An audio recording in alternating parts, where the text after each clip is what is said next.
Io ho sempre detto che governare la propria città è un onore.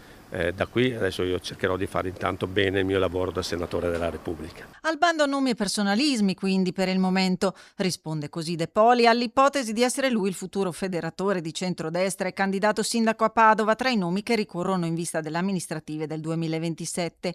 Mette al centro la necessità di focalizzare l'attenzione sulla concretezza di temi, progetti e soluzioni per il futuro del territorio padovano. Prima di parlare di nomi bisogna parlare di programmi, di cosa ha bisogno la città di Padova nel caso specifico.